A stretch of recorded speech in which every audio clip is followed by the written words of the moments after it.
Sean Hannity. All right, Tucker, great show as always. Welcome to Hannity. All right, a lot of big breaking news tonight. Lawyers for Covington High School student Nicholas Sandmann, they have just filed, and I have read, a $250 million lawsuit against the Washington Post. Also, breaking news surrounding lying Andrew McCabe. We have a special Hannity investigation into Congresswoman Alexandria Ocasio-Cortez, and that's all coming up. But we do start tonight with the very latest on Empire actor Jussie Smollett. He claimed that two late-night pro-Trump racists tied a noose around his neck, doused him in a chemical, all while shouting racist and homophobic slurs. But now the actor has lawyered up. He's now refusing to meet with police, as multiple outlets now reporting that Smollett paid two acquaintances to stage the alleged assault, and they even rehearsed it. Those two men are now reportedly cooperating with investigators, and Smollett, he appears to be in big, big trouble. Now, in the state of Illinois, filing a false police report, that's a felony punishable by up to 3 years in prison. And remember, the threatening racist letter filled with white substance, if there's any chance that Smollett received that prior to the attack, that there are reports, maybe the FBI is investigating if he might have been involved in that. If that happened, if he's responsible, well, he could also face federal felony charges. We're going to have a report from Illinois in just a moment. But first, on this show, we tell you, we wait for the investigation to play out. We keep you posted with all the facts as they come in, are available. We don't rush to judgment, nor do we deny people the presumption of innocence, and that goes for Jussie Smollett. If his claims turn out to be a complete hoax, it would just be one in a long list of fake, phony, concocted, MAGA-inspired hate crimes in the Trump era. So why is this happening? Now, it's pretty simple. Deranged attention seekers on the left, they know exactly how to extract sympathy from Hollywood and the media. Just play their preferred narrative. Play right into it. Now, for most members of the hate Trump media, we the people, remember, we're the enemy. They believe that anybody who supports Trump, his agenda, as successful as it's been, we're scary, we're uneducated, we're racist, sexist, xenophobic, homophobic, Islamophobic monsters, and smelly Walmart people. The media really should get out of New York City and Washington, D.C., and L.A. and San Francisco just a little more, because this lie could not be further from the truth, and it's said every 2 and 4 years. Now, according to World Values Survey, look at this. The United States ranks among the single most tolerant nations in the world. Americans have led the way in charitable giving. The president's sweeping prison reform, giving nonviolent offenders a second chance, widely supported among Trump supporters. This is the greatest, single best, kindest country on the face of the earth. We're the most generous people. The average American, we are inherently good people. But sadly, that doesn't quite fit the left's narrative. So they're always literally willing and ready and able to jump on any story, regardless of red flags, regardless of evidence, to paint any Trump supporters as evil and scary. And we've got the tape, and we'll show it to you. Take a look. Certainly, there are many indications of a hate crime here. They are looking for two suspects who were apparently wearing Make America Great Again hats. It's coming from the President of the United States. He's dog whistling every day. He's separating and dividing. Connect the dots. This is what happens. If you are in a position of power and you hate people and you want to cause suffering to them. My initial reaction was sadness. Yeah. I wasn't shocked. This obsession, this rush to paint a huge sector of the American population as racist, evil, pretty widespread. Democratic presidential candidates Cory Booker, Kamala Harris, well, they called the Smollett case, without any evidence, a modern-day lynching. GQ runs the headline, quote, "The racist, homophobic attack on Jussie Smollett is far-right America's endgame." Look at Newsbusters. ABC, CBS, NBC News spent a whopping 157 minutes covering the Smollett case from one perspective. Meanwhile, the same networks, they only spent 24 minutes covering, well, an actual hate crime in 2017 when a young man who happened to be white was kidnapped and tortured by a group of teens shouting anti-white, anti-Trump slurs. Those assailants actually filmed the attack, posted it to Facebook, and were charged with actual hate crimes. And the media cared more about Smollett and his too-good-to-be-true narrative. And it's why you rarely see any and the outrage over what is now a sharp rise, for example, of anti-Semitic attacks in de Blasio's New York, Comrade de Blasio, because those attacks weren't carried out by Trump supporters with red hats that say "Make America Great Again." Not a concern of the left. Like this brutal attack caught on video. You can see there a Jewish man savagely beaten, allegedly because of his faith, his religion, his ethnicity. Where's the outrage over this real hate crime? And let's not forget about all the attacks on Trump supporters simply because of their political beliefs. Earlier this month in Kentucky, a man reportedly pulled a gun on a couple for wearing a "Make America Great Again" hat. What is the obsession with the hats? 2 days ago, a Vans shoe store employee launched into a graphic tirade against the teen because he was wearing a "Make America Great Again" hat. The employee has since been fired. And on Monday, a person reportedly called a 7-year-old kid Little Hitler. Why? Because he had a hot chocolate stand that was raising money to protect the country for a border wall. All of this happened in February. We're not even halfway through the month. So ask yourself, why are people likely to get assaulted or accosted in the streets because they wear a hat that says they want to make their country great? But according to the left, we're evil, we're bad, we're hateful. Now, this is nothing new for the left. It's an age-old tactic. We can go back to Richard Jewell, the Duke lacrosse case, Ferguson, Missouri, Baltimore, UVA.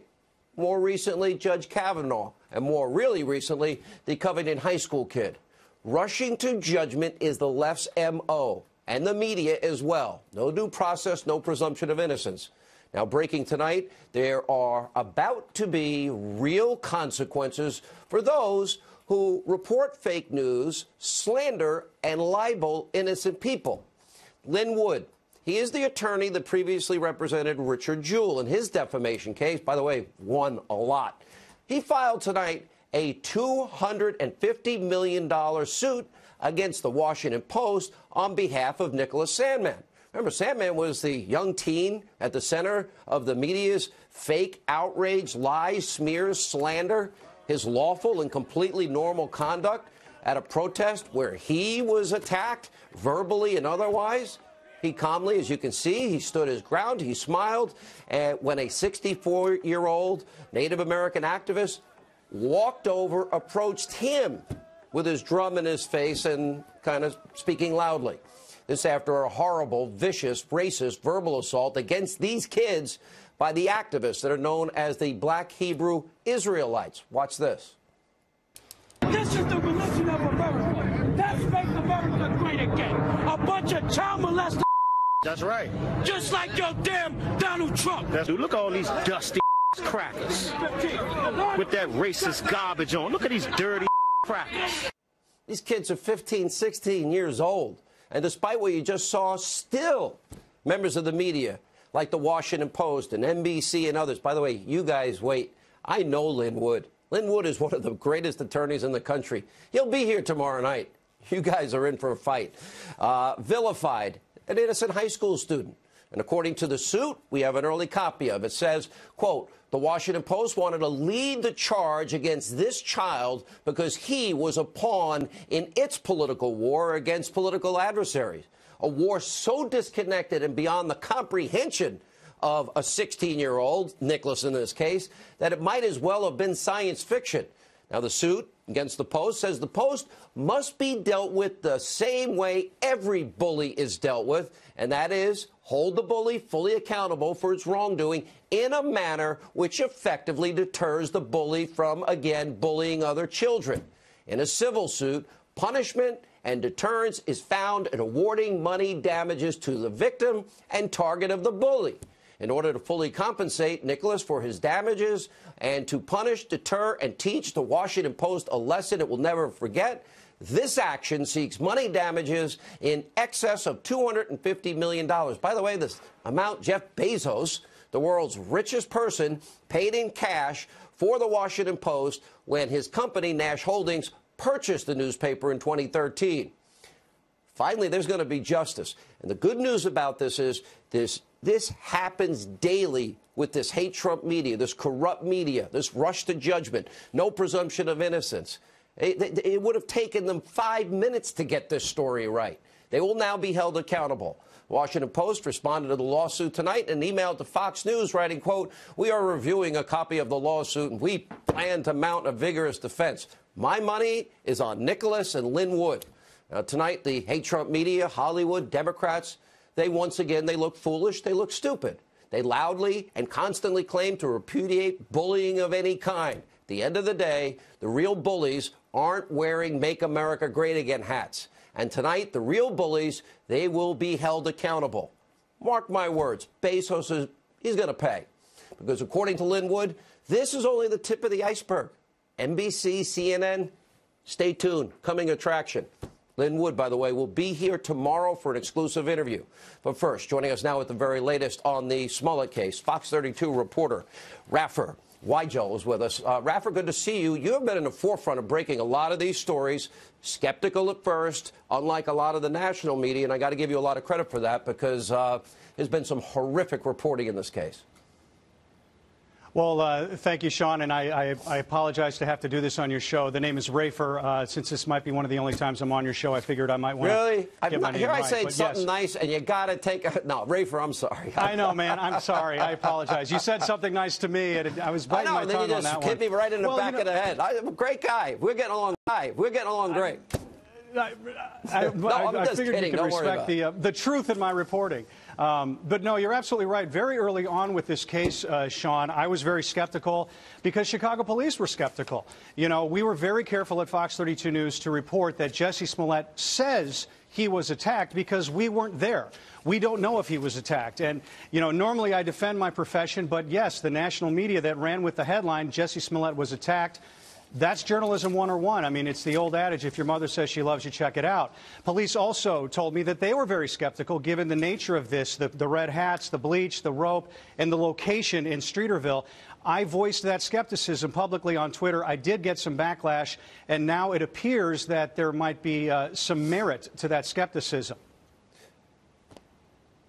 As for the very latest on the case right now, the very latest is this is the big news now. State's Attorney Kim Foxx, a Democrat, announcing that she has recused herself from this case. I can tell you that this blindsided Chicago police. She just released a statement a moment ago basically saying that out of impartiality, that there could have been, that they had, let me get this right here, that they wanted to address questions of impartiality based upon familiarity with potential witnesses in this case. So this means that Assistant State's Attorney Joseph Maggots is taking over the case. Today, the two Nigerian brothers went before police and prosecutors at 26th and Cal, the Cook County Courthouse. They were completely brought in total secrecy. We had every single entrance and exit staked out. We did not see these guys go in and out. The last time somebody was afforded that kind of privilege with police and prosecutors was when Oprah Winfrey went there for jury duty.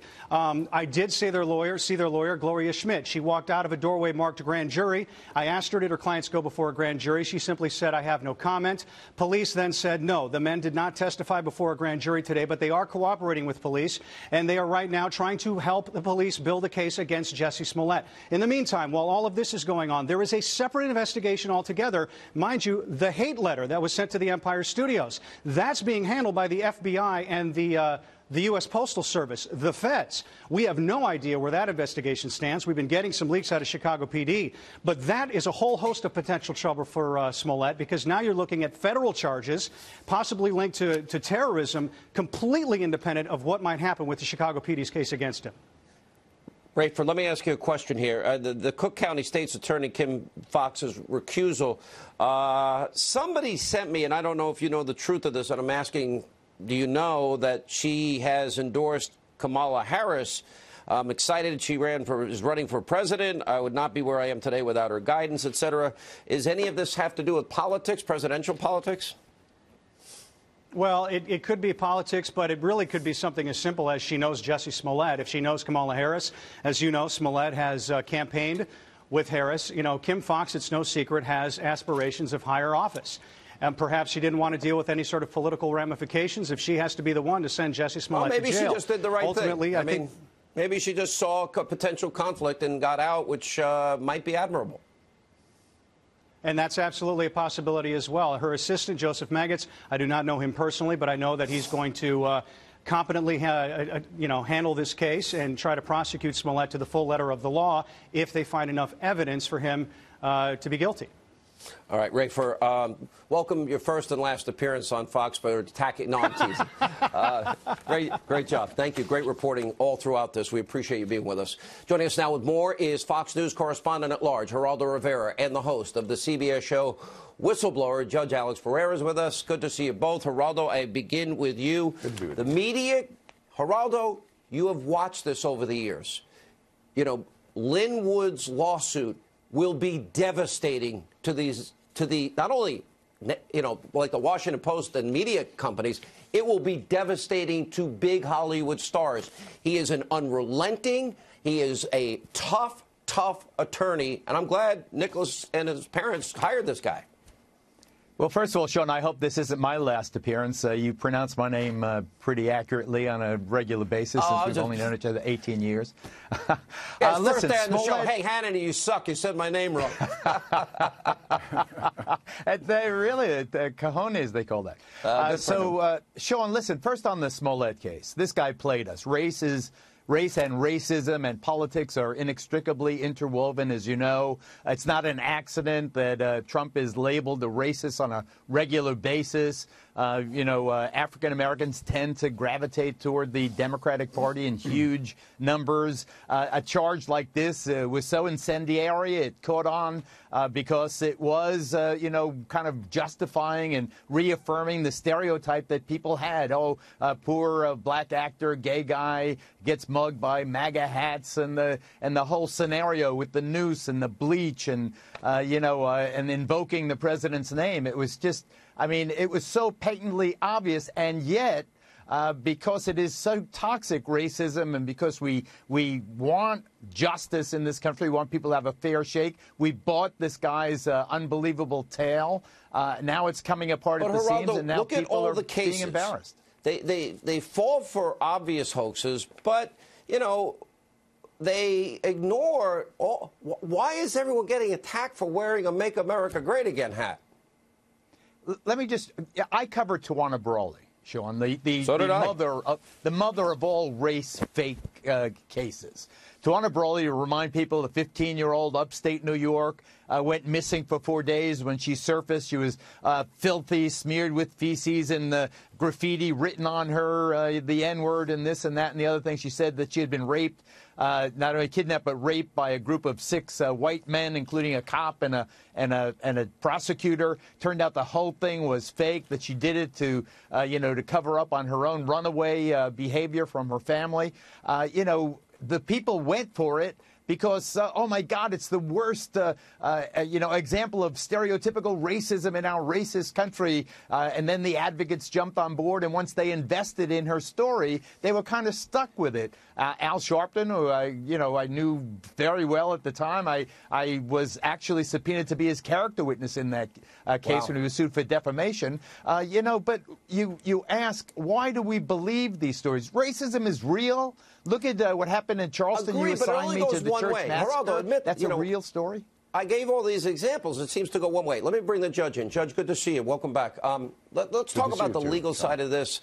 From your perspective, all the time, all the effort, all the police resources, there's a lot in play here. This is not a small deal if he, in fact, these witnesses cooperating or telling the truth.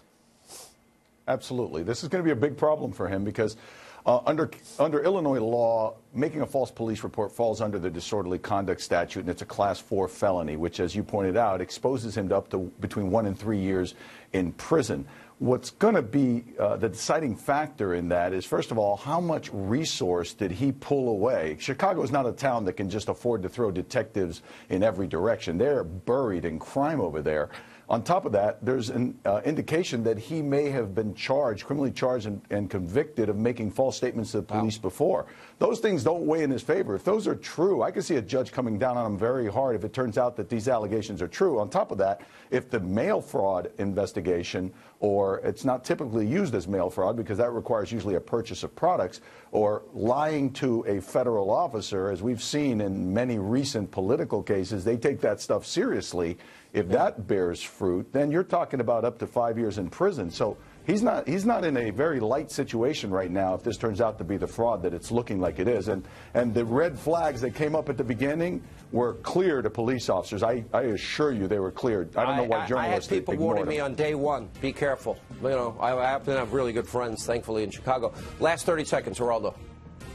I think that this guy really should get his just desserts. He played us like a fiddle, and all the politicians who are not unequivocally condemning him now, shame on them, Sean.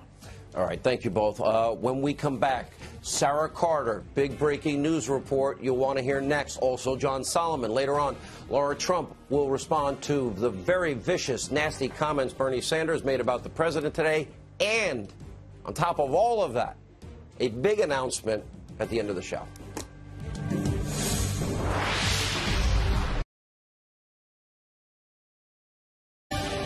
All right, time for our Hannity Watch on the Deep State tonight. Liar, leaker Andrew McCabe, who served as James Comey's right-hand man for years, at the very center of the FBI's witch hunt into Trump-Russia collusion, who, by the way, is under criminal investigation along with others. On March 16, 2018, fired, lying, leaking multiple times under oath. Just read the DOJ Inspector General's report. McCabe is mentioned a whopping 800 times, and not in a good way. The report noted McCabe lacked candor. That means he lied, and referred McCabe to the U.S. Attorney for consideration of criminal charges, along with others. As we speak, he's currently facing that criminal investigation, likely over perjury charges and unauthorized leaks to the press. And now he's out hawking a new book, trying to rewrite history with numerous public appearances, only friendly outlets, all while jumping through hoops to avoid the facts about his difficult relationship with the truth. Take a look. I'm not convinced this isn't just some kind of PR campaign to stop yourself from getting indicted. You were fired at the recommendation of the FBI, which in your book you cite 4 times how great of an organization it is for your lack of candor. I would like you to say right here on national TV that you were not a source for the New York Times, you were never a source for the New York Times or any other publication, considering that's what you're accused of lying about. Basically, were you ever a leaker to the New York Times? Absolutely not. No, not in any time ever. Why did James Comey deny the claim that he approved your leaks to the press? I don't know why Jim Comey doesn't remember the conversations that we had in the same way that I do. Pretty disgraceful. Now, so while he throws his longtime friend and buddy and colleague, the ever so honorable James Comey, under the bus, and he's not so honorable, he had nothing but praise for FBI lovebirds, Strzok and Page. Take a look. Lisa Page and Pete Strzok are good people who served this country well. They made some poor decisions in their private lives and in terms of the communications they exchanged with each other. That's brought incredible grief and scrutiny on the FBI. I'm sure they regret that, but good people make bad decisions every day. Good people serving the country well? You mean when the supposedly nonpartisan, high-ranking FBI officials talking about opening an investigation into Trump as an insurance policy? Oh, with him, in order to literally destroy his presidency, undo a duly elected president. Strzok calling the president an idiot, abysmal. Lisa Page calling Trump loathsome and awful. And Strzok saying that Hillary Clinton should win the election in 2016, 100 million to zero. Zero. This is probably why he rigged the investigation and covered up the crimes we know she committed. What about when they called Donald Trump an enormous bleep, a bleeping idiot? Worse. And let's not forget when Strzok texted that he could smell Trump supporters, us, in a Walmart in Southern Virginia. These two are harboring aggressive, sick, obsessive, compulsive, pro-Clinton, anti-Trump feelings, all while clearing Hillary Clinton of obvious crimes, which we have highlighted over and over again on this show. And then they actively participated in the insurance policy witch hunt against the president, even serving in Mueller's investigation, like all the other Clinton sycophants and Democratic donors. Their text came to light, leading to the termination of Strzok and forcing Page to resign in shame. Joining us now with a lot more, Fox News contributor Sarah Carter, and from the Hill, John Solomon. Besides, I'm going to get to Rosenstein, and we're going to get to wearing a wire, and we're going to get to what obviously happened in the case of for FISA warrant court applications, FISA judges being lied to repeatedly. They sign off on it. They were warned it's not verified. They were warned it's likely lies. They were warned Hillary Clinton paid for it. They were warned Steele hates Trump. But, you know, it was 2 years ago this March, right here on this program, that both of you, John Solomon, Sarah Carter, broke the story about the abuse of intelligence gathering and unmasking and so on and so forth. Sarah, you just had an update on this today, and you're saying that still the Office of Director of National Intelligence and the NSA won't let Republican lawmakers see how many people were unmasked. Why are they covering that up? I think this is stunning, Sean. I mean, all we have to do is go back to, like you said, more than 2 years ago when these stories started coming out. And now what I discovered, Representative Devin Nunes told me when I asked him what's going on with this investigation, he said, well, we were promised a year ago, and the president ordered the Director of National Intelligence as well as the National Security Agency to set up a repository. This is a classified setting where they can go through these highly classified documents that basically unmasked Americans. And we're still waiting. They have not given us access to it, despite the fact that they told the lawmakers more than a year ago that they would do it immediately. And they have just stymied them and stymied them. So they have not been able to review these unmaskings.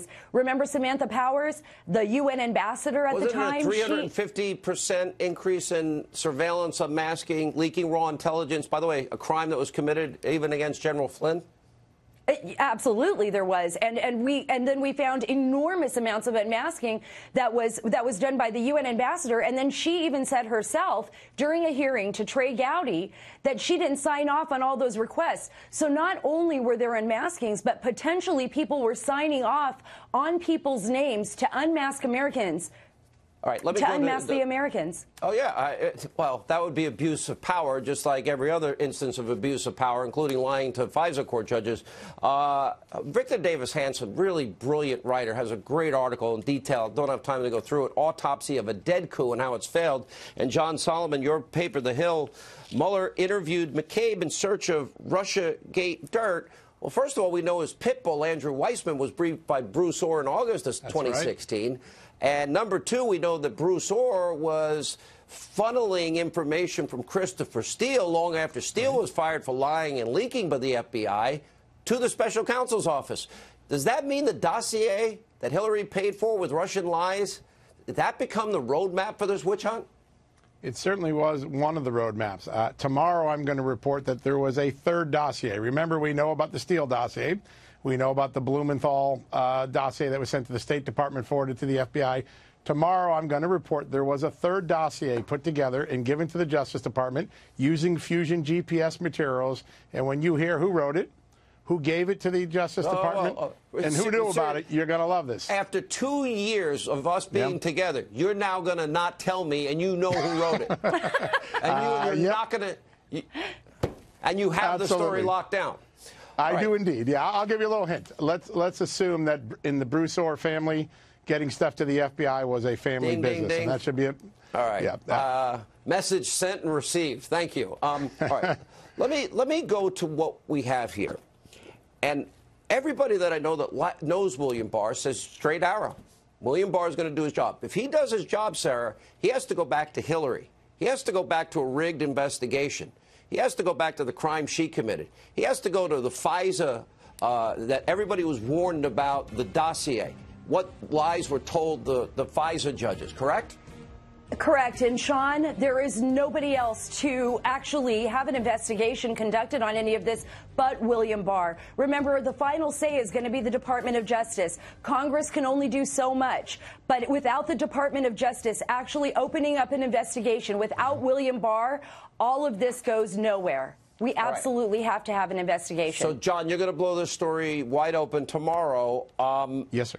Both of you, and I'll ask John first, do you believe now that things are closing in on those deep state people that tried to rig a presidential election and undo a duly elected president using breaking the law and doing nefarious things and illegal things? John.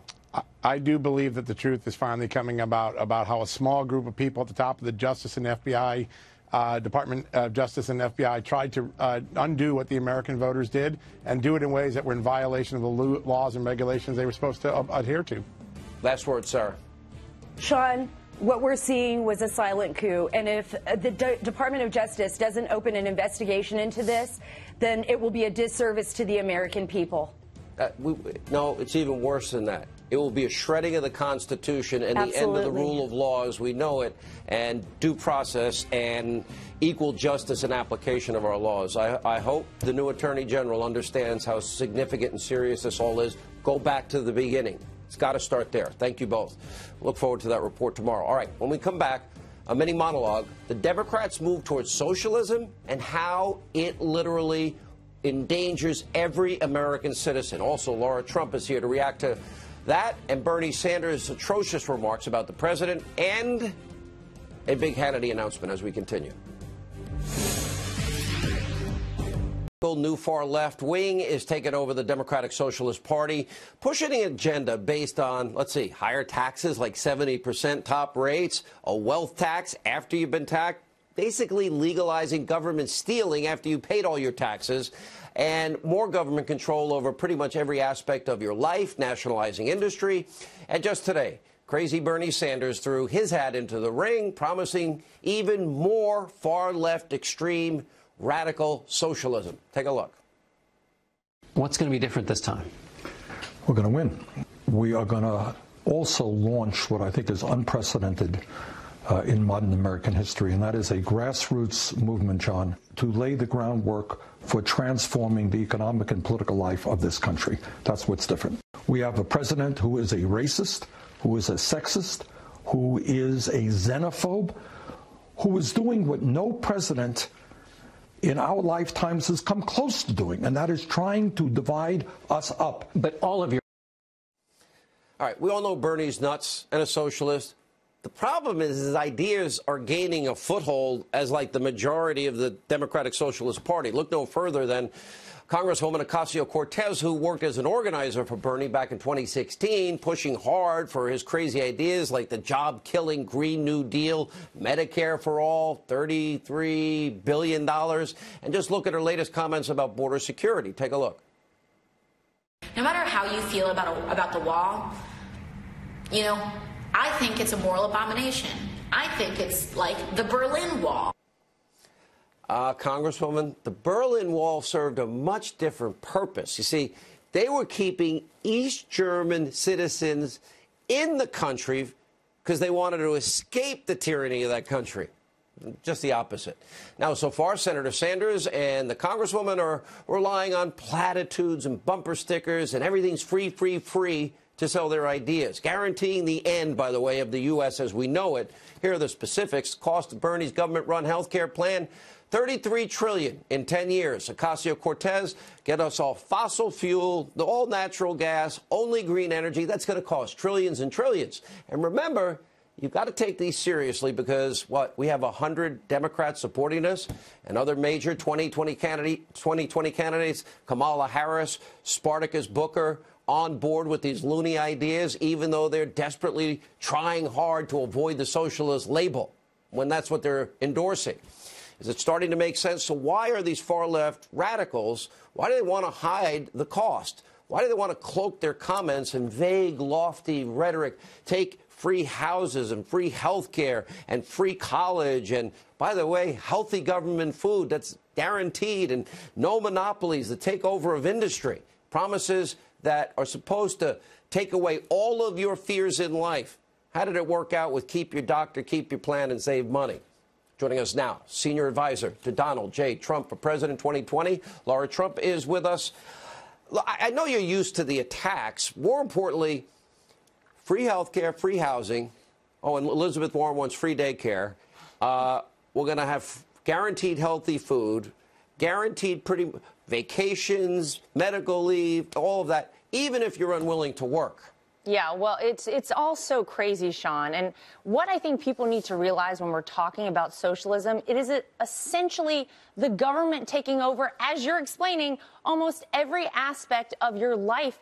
And in America, that is not right. That is not who we are as a country. That's not what our country was founded on. These things are becoming incredibly mainstream within the Democrat Party, and it's going to be very hard for people to distance themselves from these.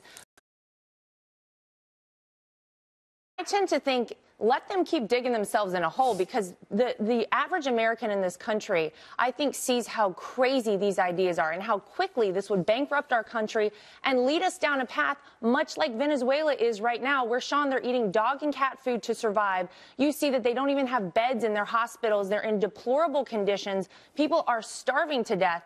That is not something that we want to see happen in the United States of America. People have to take socialism and anyone running on a socialist platform incredibly seriously. How are they going to convince Americans that we're going to eliminate all fossil fuels, the cars we love to drive, the lifeblood of our economy?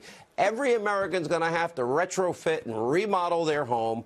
Oh, cows are going away, no airplanes, and we're going to, what, have sailboats to Europe and high-speed trains to Australia and New Zealand? It makes absolutely no sense. And when you actually get down to it and start to ask questions like this, I think oftentimes they really can't answer you. They say, well, we'll find the money for it. Well, who's paying for it, Sean? The reality is they want to tax 70 to 90% taxes on the American citizens. Think about that, what that would mean for everyone across this country. It is so crazy. It's never going to happen in this country. I think what's happening, New York, New Jersey, Connecticut, Illinois, California. California lost 1 million people. They left the state. 13,000 businesses left the state in less than 10 years. They're all losing people in their states because they're leaving. Absolutely. Because of high taxes and burdensome regulation. If they do it nationwide, what do you think those people that have money are going to do? They're going to move their money and they're going to move themselves. You got that right. Everybody in New York is moving to Florida. And guess what? If they try to do it in this country, people are moving out of the country. It is going to spell disaster. Absolutely. Yeah, pretty scary. All right, Laura Trump, great to see you. Congrats on the baby. I hear the baby's running around, jumping all over the place. Climbing on the sofa. He's into everything. I know. The first walking stages, step, step, boom. Yeah. Scary. All right, good to see you. Still to come. An exclusive interview. John James apparently reported